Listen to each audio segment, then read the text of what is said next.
I hope you guys all are fine. So दोस्तों, आप लोगों का एग्ज़ाम कैसा जा रहा है? तो दोस्तों, आज हम लोग देखने वाले इकोनॉमिक्स के एनुअल एग्जामिनेशन 2022 में जो एग्ज़ाम हुआ है, उसका आज हम लोग देखने वाले आंसर की। ये जो है ये आर्ट्स वाले लोगों का है, ठीक है। ये कॉमर्स वाले लोगों का इकोनॉमिक्स नहीं, ये आर्ट्स वाले लोगों का है, ठीक है दोस्तों। आइए, ठीक है। तो आज हम लोग आइए वाले लोगों का क्या देखेंगे, आंसर की देखते हैं। चलिए हम लोग बिना टाइम वेस्ट किए अपनी वीडियो को स्टार्ट करते हैं। चलिए आप लोग आंसर किए, आंसर मैच कीजिए और उसका कमेंट में आंसर दीजिए, ठीक है दोस्तों।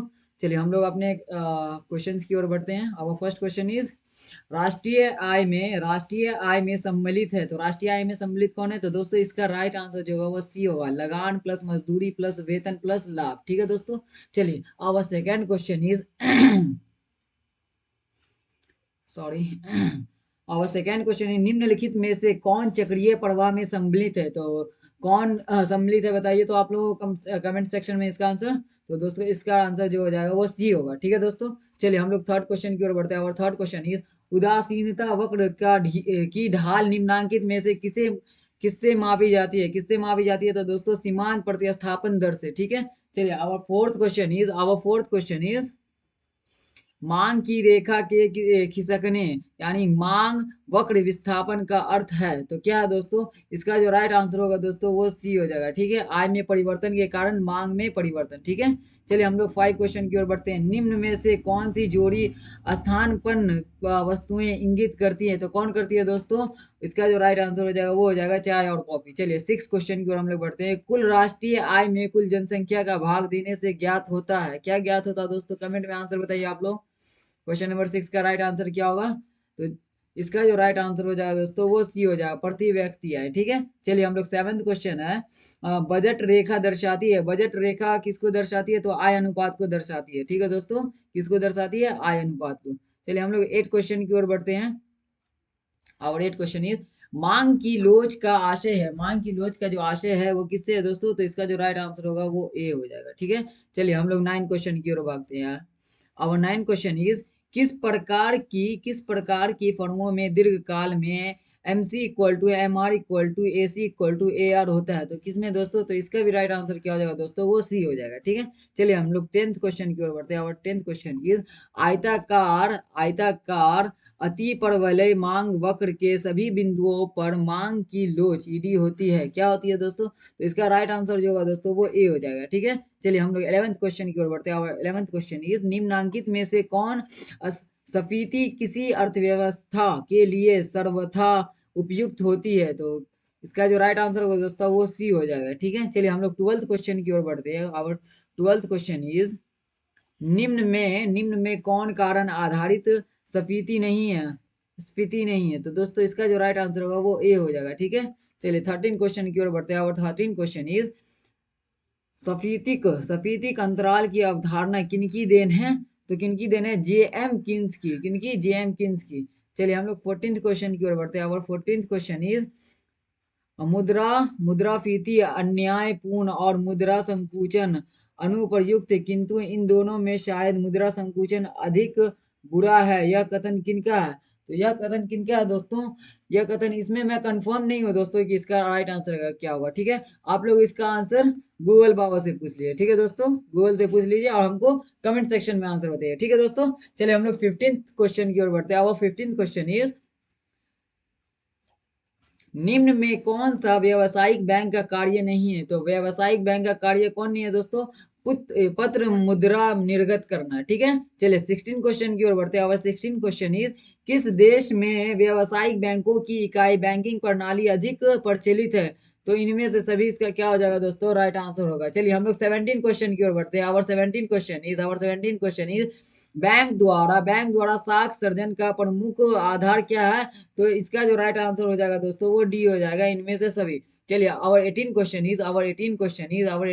इज किस दिन 14 बड़े निजी बैंकों का राष्ट्रीयकरण किया गया था? तो 19 जुलाई 1969 में, ठीक है दोस्तों। चलिए हम लोग 19 क्वेश्चन की ओर बढ़ते हैं। आवर 19 क्वेश्चन इज 15 अप्रैल 1980 को कुल कितने बैंकों का राष्ट्रीयकरण किया गया? तो टोटल 6 बैंकों का, ठीक है दोस्तों। इसका जो राइट आंसर हो जाएगा वो बी हो जाएगा, क्या हो जाएगा? बी हो जाएगा। चलिए हम लोग 20 क्वेश्चन की ओर बढ़ते हैं। आवर 20 क्वेश्चन इज अगर एक देश के लिए विदेश से प्राप्त निवल साधन आय नकारात्मक है, तब क्या हो जाएगा? तब क्या हो जाएगा दोस्तों? इसका जो राइट आंसर हो जाएगा वो GDP is less than by GNP. ठीक है दोस्तों, इसका राइट आंसर सी हो जाएगा। चलिए हम लोग 22 की ओर बढ़ते हैं। दृश्य और अदृश्य मदों का व्यापार संबंधित होता है, किससे संबंधित होता है दोस्तों? तो इसका जो राइट आंसर हो जाएगा व्यापार संतुलन से, भुगतान संतुलन से, आर्थिक संतुलन से, या लाभ से। तो दोस्तों इसका राइट आंसर कमेंट में बताइए दोस्तों। तो दोस्तों इसका जो राइट आंसर हो जाएगा वो भुगतान संतुलन हो जाएगा। क्या हो जाएगा? भुगतान संतुलन। और दोस्तों ये इसमें जो 21 का जो है इसका आंसर ये नहीं होगा GDP is less then GNP. इसका जो राइट आंसर होगा दोस्तों वो ये हो जाएगा GDP is greater than GNP. ठीक है, यहाँ पे कुछ गलती मिस्टेक हो गई थी, तो इसका राइट आंसर ये नहीं होगा बल्कि ये होगा ऑप्शन नंबर बी। ठीक है दोस्तों, चलिए 23 की ओर बढ़ते हैं। आवर 23 क्वेश्चन इज जब व्यापार संतुलन अनुकूल होता है तब सूत्र होता है। तो इसका फॉर्मूला क्या होगा? x equal to M. ठीक है दोस्तों, चलिए हम लोग 24 की ओर बढ़ते हैं। आवर 24 क्वेश्चन इज विदेशी विनिमय दर डैश द्वारा निर्धारित होती है। किसके द्वारा निर्धारित होती है दोस्तों? तो मांग और पूर्ति की शक्तियों। ठीक है दोस्तों, इसका राइट आंसर 24 का क्या हो गया? सी हो गया। चलिए 25 की ओर बढ़ते हैं। आवर 25 क्वेश्चन इज मुद्रा वही है जो मुद्रा का कार्य करती है, किसने कहा था? तो हार्टले विदर्स ने क्या कहा था। ठीक है दोस्तों, चलिए 26 की ओर बढ़ते हैं। आवर 26 क्वेश्चन इज निम्नांकित में से कौन चालू खाता की मदे हैं? तो इसका राइट आंसर डी हो जाएगा, इनमें से सभी। चलिए 27 की ओर बढ़ते हैं। आवर 27 क्वेश्चन इज निम्नांकित में से कौन पूंजीगत खाता की मदे हैं दोस्तों? तो इसका राइट आंसर क्या हो जाएगा?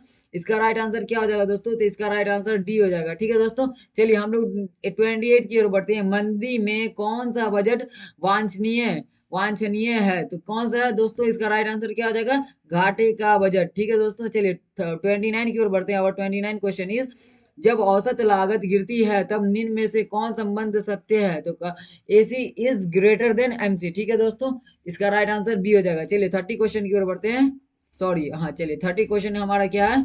न्यून मांग को सुधारने का राजकोषीय उपाय क्या है दोस्तों? तो राजकोषीय उपाय जो है वो इनमें से सभी है। ठीक है दोस्तों, इनमें से सभी जो है इसका राइट आंसर हो जाएगा। चलिए 31 की ओर बढ़ते हैं। और 31 क्वेश्चन इज निम्न में कौन निकट मुद्रा नियर मनी है? तो दोस्तों इसका राइट आंसर जो होगा वो डी हो जाएगा, इनमें से सभी। चलिए 32 की ओर बढ़ते हैं। और 32 क्वेश्चन इज मुद्रा के कौन कौन कार्य प्रमुख है? तो दोस्तों इसका राइट में आंसर क्या हो जाएगा? इनमें से सभी इसका क्या हो जाएगा? राइट आंसर होगा। चलिए 33 की ओर बढ़ते हैं। और 33 क्वेश्चन इज निम्न में से कौन विधि ग्रह मुद्रा है? तो कौन है दोस्तों? इसका राइट आंसर क्या हो जाएगा? प्रचलित पत्र मुद्रा। ठीक है दोस्तों, चलिए 34 की ओर बढ़ते हैं। और 34 क्वेश्चन इज निम्न में से किस प्रणाली पर पत्र मुद्रा के निर्गमन की व्यवस्था आधारित है? तो दोस्तों इसका राइट आंसर क्या हो जाएगा? न्यूनतम कोष प्रणाली। ठीक है, इसका राइट आंसर ए हो गया। चलिए 35 की ओर बढ़ते हैं। और 35 क्वेश्चन इज पत्र मुद्रा, जस्ट अ सेकेंड, या ओके, पत्र मुद्रा मान या पत्र चलन मान में किस प्रकार की पत्र मुद्रा चलन में नहीं होती है? तो दोस्तों इसका जो राइट आंसर हो जाएगा वो डी हो जाएगा। ठीक है दोस्तों, क्या हो जाएगा? डी हो जाएगा, अपरिवर्तनशील पत्र मुद्रा। ठीक है, चलिए 36 की ओर बढ़ते हैं। और 36 क्वेश्चन इज श्रम के नियम के अनुसार निम्न में से कौन सी मुद्रा अच्छी मुद्रा होगी? तो दोस्तों इसका राइट आंसर क्या हो जाएगा? इसका जो राइट आंसर होगा वो डी होगा, लेकिन ये कंफर्म मैं नहीं बोलना कि इसका राइट आंसर डी होगा। ठीक है दोस्तों, फिर भी आप लोग इसको एक बार चेक कर लीजिएगा, इस पे मेरे को डाउट है। ठीक है, चलिए हम लोग 37 की ओर बढ़ते हैं। और 37 question is the purchasing power of money 1911 नामक पुस्तक के रचयिता कौन थे दोस्तों? तो इरविंग फिशर थे। कौन थे? इरविंग फिशर थे। इसका राइट आंसर क्या हो जाएगा? बी इसका राइट आंसर हो जाएगा। ठीक है दोस्तों, चलिए 38 की ओर बढ़ते हैं। और 38 क्वेश्चन इज निम्न में से कौन सही समीकरण है? तो इसका बहुत ही इजी क्वेश्चन है, आप लोग इसका कमेंट सेक्शन में आंसर बताइए 38 का क्या होगा। ठीक है, अगर आप लोग देखते हैं कि आप लोगों की तैयारी कितनी हुई थी और आप लोग क्या सही आंसर मार गया है। ठीक है दोस्तों, तो मैं कमेंट सेक्शन में जरूर आप लोगों का आंसर देखूंगा कि आप लोग इसका आंसर क्या दिए होंगे। ठीक है, चलिए 39 की ओर हम लोग बढ़ते हैं। और 39 क्वेश्चन इज मुद्रा पूर्ति का नियमन कौन करता है? तो कौन करता है? तो आरबीआई करता है। ठीक है दोस्तों, क्या करता है? कौन करता है? सॉरी, कौन करता है? तो आरबीआई करता है, रिजर्व बैंक ऑफ इंडिया करता है। ठीक है, चलिए 40 की ओर बढ़ते हैं। और 40 क्वेश्चन इज मुद्रा के आय सिद्धांत के अनुसार मुद्रा का मूल्य किस पर आधारित है दोस्तों? तो किस पर आधारित है? 40 का राइट आंसर क्या होगा दोस्तों? तो इनमें से सभी इसका क्या हो जाएगा? राइट आंसर होगा। चलिए 41 की ओर बढ़ते हैं। हैं। आवर 41 क्वेश्चन इज निम्न में से कौन वस्तु सेवा कर जीएसटी के दायरे से बाहर है? तो कौन है दोस्तों? तो पेट्रोलियम उत्पाद। ठीक है दोस्तों, चलिए हम लोग 42 की ओर बढ़ते हैं। आवर 42 क्वेश्चन इज वस्तुओं एवं सेवाओं के सामान्य कीमत स्तर पर में निरंतर गिरावट को कहा जाता है, क्या कहा जाता है? तो विस्फीति कहा जाता है। क्या कहा जाता है? विस्फीति कहा जाता है। चलिए नेक्स्ट क्वेश्चन की ओर हम लोग बढ़ते हैं। और नेक्स्ट क्वेश्चन इज विद्यमान पूंजी स्टॉक में टूट फूट का समायोजन मूल्य ह्रास क्यों किया जाता है? क्यों किया जाता है दोस्तों? तो इसका राइट आंसर जो हो जाएगा वो डी हो जाएगा। क्या हो जाएगा? डी हो जाएगा, बी एवं सी दोनों। ठीक है, चलिए हम लोग नेक्स्ट क्वेश्चन की ओर बढ़ते हैं। Our next question is 44 question is निम्न में कौन अप्रत्यक्ष कर नहीं है? इनमें से कौन अप्रत्यक्ष कर नहीं है? तो संपत्ति कर क्या है? अप्रत्यक्ष कर नहीं है। ठीक है दोस्तों, चलिए हम लोग 45 की ओर बढ़ते हैं। और 45 क्वेश्चन इज बीमा क्षेत्र में 2021-22 के बजट में प्रत्यक्ष विदेशी निवेश के हिस्सेदारी की सीमा 49% से बढ़ाकर कितनी प्रतिशत या कितनी प्रस्तावित हुआ है? तो कितना प्रस्तावित है? तो दोस्तों इसका जो राइट आंसर हो जाएगा वो सी हो जाएगा, मीन 74%। ठीक है, चलिए हम लोग 46 की ओर बढ़ते हैं। Our 46 question is national development council Bharat में कब आया था? ठीक है, नेशनल डेवलपमेंट काउंसिल, ठीक है, एनसीसी कब आया था? Sorry, NDC. NDC national development council Bharat में कब आया था? तो 1952 में आया था। ठीक है दोस्तों, चलिए 47 की ओर बढ़ते हैं। और 47 क्वेश्चन इज स्थानपन्न वस्तुओं के लिए मांग की लोच होती है तो क्या होती है? धनात्मक होती है। चलिए 48 की ओर बढ़ते हैं हम लोग। 48 क्या है हमारा? 48 हमारा बजट की अवधि क्या होती है? बजट की अवधि क्या होती है दोस्तों? बजट की अवधि क्या होती है? इसका राइट आंसर क्या होगा? तो बजट की जो अवधि होती है वो वार्षिक में होती है। ठीक है, चलिए 49 की ओर बढ़ते हैं। और 49 क्वेश्चन इज राष्ट्रीय विकास परिषद एनडीसी किससे प्रशासनिक समर्थन हासिल करती है? तो नीति आयोग से क्या करती है? हासिल करती है समर्थन। ठीक है, चलिए 50 की ओर बढ़ते हैं। और 50 क्वेश्चन इज अर्थव्यवस्था की केंद्रीय समस्या क्या होती है? अर्थव्यवस्था की केंद्रीय समस्या होती है, क्या होती है? तो इनमें से जितनी भी समस्याएं सब क्या अर्थव्यवस्था केंद्रीय समस्या है। ठीक है, चलिए 51 की ओर बढ़ते हैं। और 51 क्वेश्चन इज यदि मूल्य में परिवर्तन को के बावजूद मांग की मात्रा में कोई परिवर्तन ना हो तो इसमें होती है, क्या होती है दोस्तों? तो शून्य कीमत लोच। ठीक है, इसका राइट आंसर क्या हो जाएगा? सी हो जाएगा। चलिए 52 की ओर बढ़ते हैं। और 52 क्वेश्चन इज आधुनिक समष्टि अर्थशास्त्र का जनक किसे माना जाता है? तो एडम स्मिथ को माना जाता है। किसे माना जाता है? एडम स्मिथ को माना जाता है। चलिए 53 की ओर बढ़ते हैं। सभी आर्थिक समस्याओं का प्रमुख कारण क्या होगा? सभी आर्थिक समस्याओं का जो प्रमुख कारण है वो क्या होगा? दुर्लभता हो जाएगा। क्या हो जाएगा? दुर्लभता इसका राइट आंसर होगा। 54 की ओर बढ़ते हैं। बाजार कीमत एमपी पर सकल राष्ट्रीय उत्पाद जीएनपी बराबर होता है तो किस पे बराबर होता है दोस्तों?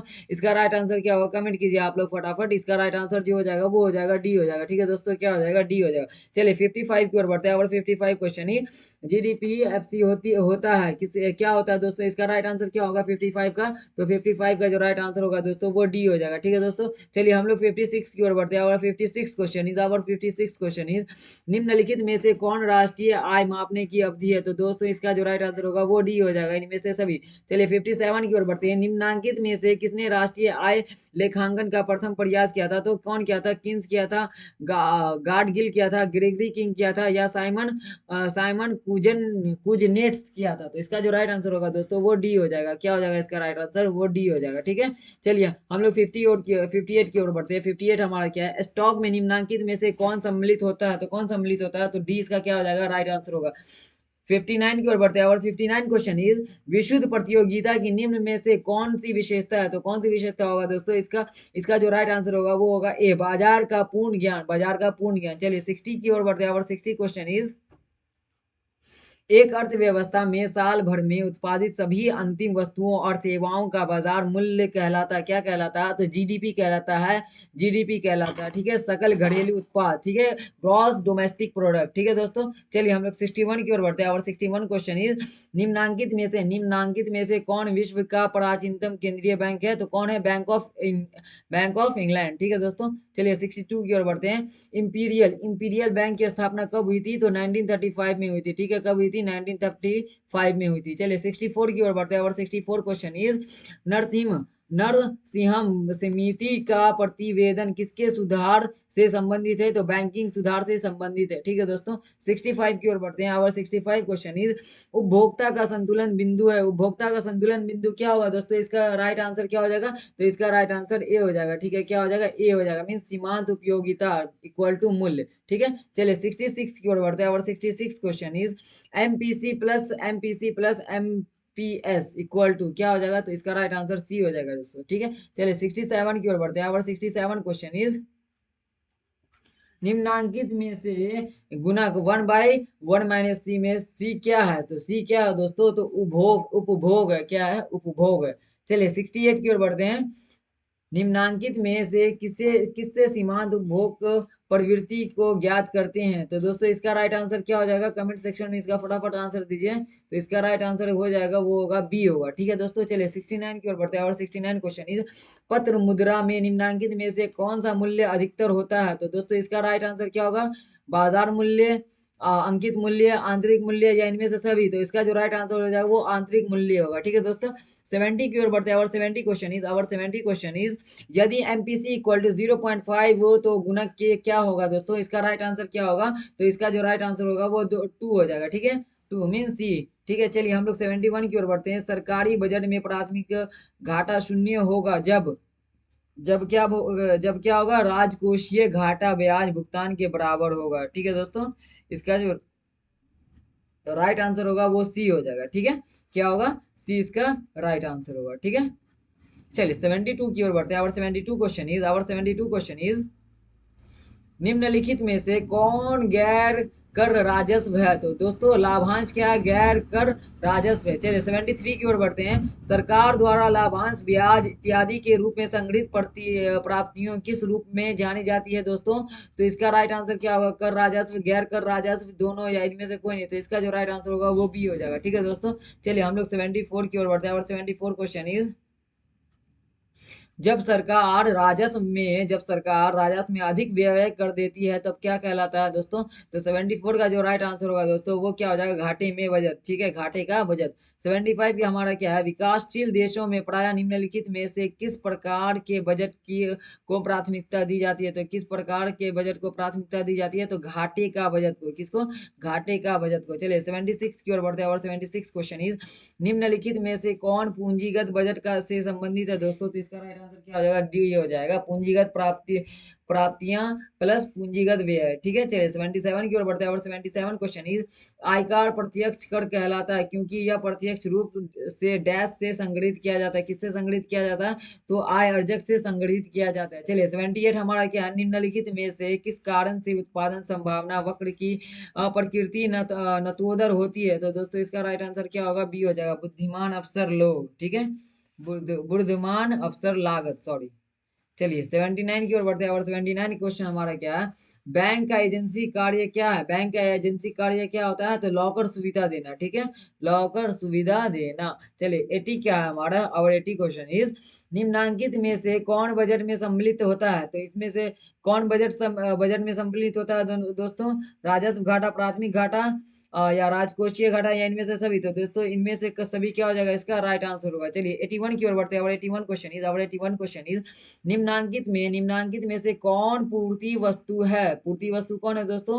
तो इसका राइट आंसर क्या हो जाएगा? सी इसका राइट आंसर होगा। चलिए 82 की ओर बढ़ते हैं। और 82 क्वेश्चन इज माइक्रोस माइक्रोस निम्नांकित में से किससे संबंधित है दोस्तों? तो ग्रीक शब्द से संबंधित है। चलिए 83 हमारा क्या है? 83 है सूक्ष्म अर्थशास्त्र का अध्ययन क्षेत्र है। तो क्या हो जाएगा दोस्तों? इसका राइट आंसर वो डी हो जाएगा। चलिए 84 की ओर बढ़ते हैं। और 84 क्वेश्चन इज उत्पादन संभावना वक्र की मदद से हम अर्थव्यवस्था की निम्नलिखित में से किसे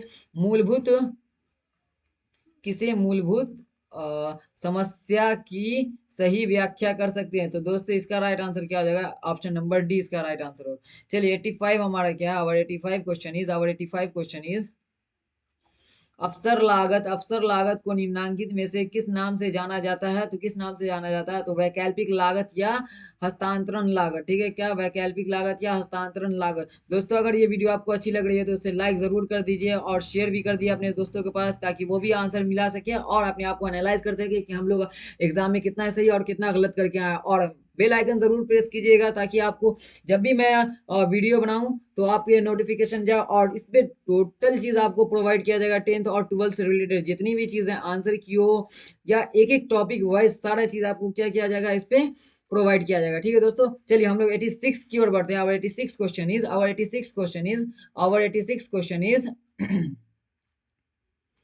संतुलन। संतुलन वह स्थिति है जिसमें गति की शुद्धि प्रवृत्ति न हो। यह किनका कथन है? यह किनका कथन है? हिक्स का, चैम्बरलिन का, स्टिगलर का, बोल्डिंग का? इसका जो है वो आप लोग कमेंट सेक्शन में आंसर बताइए। 86 का आंसर आप लोग कमेंट सेक्शन कीजिए फट से। 86 का क्या होगा राइट आंसर दोस्तों? तो 86 का जो राइट आंसर होगा फटाफट कीजिए आप लोग। अगर आप लोगों को नहीं मालूम है तो आप लोग गूगल भी कर सकते हैं, ठीक है। चलिए हम लोग 87 की ओर बढ़ते हैं। और 87 क्वेश्चन इज समग्र का, समग्र का अध्ययन निम्न में से किससे संबंधित है? समग्र का अध्ययन निम्न में से किससे संबंधित है दोस्तों? तो व्यापक व्यापक बट्टा समष्टि अर्थशास्त्र से। ठीक है, चलिए दोस्तों 88 की ओर बढ़ते हैं। और 88 question is our 88 question is महान मंदी, महान मंदी किस वर्ष हुई थी? महान मंदी किस वर्ष हुई थी दोस्तों? इसका राइट आंसर क्या हो जाएगा? तो 1929 से 1930। ठीक है दोस्तों, इसका राइट आंसर क्या होगा? Option number A. चलिए हम लोग नेक्स्ट क्वेश्चन की ओर बढ़ते हैं। और next question is our next question is निम्नांकित में से कौन प्राथमिक क्षेत्र के अधीन आता है? तो कौन आता है? कृषि क्षेत्र। ठीक है, कृषि क्षेत्र। चलिए हम लोग 90 की ओर बढ़ते हैं। और 90 question is our 90 question is निम्नलिखित में से कौन सेवा तृतीय क्षेत्र से संबंधित है? तृतीय क्षेत्र क्या होता है? जिसमें सेवा हम लोग देते हैं, जिसमें सर्विस देते हैं, तो वो क्या हो जाएगा? इसमें खनन, निर्माण, पशुपालन, ये सब में सेवा नहीं देते हैं। ये इसका राइट आंसर सी हो जाएगा। ठीक है दोस्तों, क्या हो जाएगा इसका राइट आंसर? वो सी होगा। ठीक है, चलिए हम लोग 91 की ओर बढ़ते हैं। Our 91 question is our 91 question is पूर्ति, पूर्ति अपने मांग सर्जन स्वयं करती है, किनका कथन है दोस्तों? तो जीबी से, जीबी सॉरी जेबी से। ठीक है दोस्तों, चलिए 92 की ओर बढ़ते हैं। यदि किसी ब्रेड का बाजार मूल्य 75 रुपया है और उसने बनाने में 50 रुपये मूल्य का गेहूं एवं मध्यवर्ती वस्तुएं प्रयुक्त हुई, तो बेकर मीन ब्रेड बनाने वाला का मूल्य वर्धित क्या होगा? तो दोस्तों इसका राइट आंसर क्या हो जाएगा? वो 25 रुपया हो जाएगा। ठीक है दोस्तों, क्या हो जाएगा? 25 रुपया। ठीक है, चलिए हम लोग नेक्स्ट क्वेश्चन की ओर बढ़ते हैं। Our next question is 93। Our 93 question is गुणक निर्भर करता है, गुणक निर्भर करता है, वो किस पर निर्भर करता है? तो दोनों पर। ठीक है दोस्तों, इसका राइट आंसर सी हो जाएगा। चलिए 94 की ओर बढ़ते हैं। Our 94 question is our 94 question is गुणक का कौन सा सूत्र सही है? तो दोस्तों इसका राइट आंसर ए हो जाएगा। चलिए 95 की ओर बढ़ते हैं। Our 95 question is our 95 question is our 95 question is गुणक को, गुणक को निम्नलिखित में से किस सूत्र द्वारा व्यक्त किया जाता है? तो किस सूत्र द्वारा व्यक्त किया जाता है दोस्तों? एक मिनट, आप लोग पुराना सा ऑप्शन देखिए इसका। तो इसका राइट आंसर क्या हो जाएगा? ऑप्शन नंबर बी हो जाएगा। ठीक है दोस्तों, इसमें क्वेश्चन बस इधर उधर रहता है। आप लोग बस क्वेश्चन, आप लोगों के पास कोई भी सेट हो, कोई घबराने की जरूरत नहीं है। बस आप क्या कीजिए, क्वेश्चन से आंसर मैच कीजिए। ठीक है, सेट से आंसर मैच नहीं कीजिएगा। ठीक है, चलिए हम लोग 96 की ओर बढ़ते हैं। और 96 क्वेश्चन इज प्रभावपूर्ण मांग निर्भर करता है, किस पे निर्भर करता है दोस्तों? तो उस समग्र पूर्ति पर। ठीक है दोस्तों, सॉरी समग्र पूर्ति पर नहीं, समग्र मांग पर, या इनमें से कोई नहीं, तो दोनों पर निर्भर करता है। समग्र मांग पर भी और समग्र पूर्ति पर भी। ठीक है दोस्तों, तो इसका राइट आंसर क्या हो जाएगा? सी हो जाएगा। चलिए 97 की ओर बढ़ते हैं। और 97 question is our 97 question is निम्नांकित में से किस पर तरलता अधिमान निर्भर करता है? किस पर करता है दोस्तों? तो 97 का जो राइट आंसर होगा वो डी हो जाएगा, इनमें से सभी पे। ठीक है, चलिए 98 की ओर बढ़ते हैं। और 98 क्वेश्चन इज निवेश निर्भर करता है, निवेश किस पे निर्भर करता है दोस्तों? तो सी पे निर्भर करता है, मींस ए और बी दोनों पे। ठीक है, चलिए 99 की ओर बढ़ते हैं। और 99 क्वेश्चन इज भारत में 1 रुपया का नोट कौन निर्गमित करता है? तो दोस्तों 99 का जो राइट आंसर होगा वो सी हो जाएगा, वित्त मंत्रालय, भारत सरकार। ठीक है, चलिए 100 क्वेश्चन की ओर बढ़ते हैं। Our last question is last question is दोस्तों, अगर आप लोग हमारे चैनल को अभी तक सब्सक्राइब नहीं किए तो जरूर सब्सक्राइब कीजिए, क्योंकि आपको यहाँ पे फुल्ली प्रोवाइड किया जाएगा इंटर और मैट्रिक से रिलेटेड जितनी भी इन्फॉर्मेशन और जितनी भी पीडीएफ से रिलेटेड जितनी भी आंसर की हो, सारा आंसर की आपको यहाँ पे प्रोवाइड किया जाएगा। ठीक है दोस्तों, और टॉपिक वाइज भी आपको यहाँ पे पीडीएफ अवेलेबल किया जाएगा और वीडियो अवेलेबल किया जाएगा। ठीक है दोस्तों, चलिए तो हम लोग अपना लास्ट क्वेश्चन देखते हैं। निम्नांकित में से कौन अप्रत्यक्ष कर है? तो दोस्तों कौन अप्रत्यक्ष कर है? आयकर, निगम कर, वस्तु एवं सेवा कर, जिसको हम लोग जीएसटी बोलते हैं। ठीक है, और ऑप्शन डी है हमारा धन कर। तो इसका राइट आंसर होगा दोस्तों वो क्या हो जाएगा? वो डी हो जाएगा। क्या हो जाएगा दोस्तों? डी हो जाएगा। और ठीक है दोस्तों, तो आज के वीडियो में इतना ही। और इस वीडियो के डिस्क्रिप्शन में मैंने अपना टेलीग्राम लिंक और व्हाट्सएप लिंक दिया हुआ, ठीक है। तो इस पे आपको क्या किया जाएगा, इसके जरिए, इन दोनों के जरिए आपको क्या किया जाएगा, पीडीएफ प्रोवाइड किया जाएगा, ठीक है। पीडीएफ प्रोवाइड किया जाएगा, ठीक है दोस्तों। तो आज की वीडियो में इतना ही। Thank you so much for watching this video.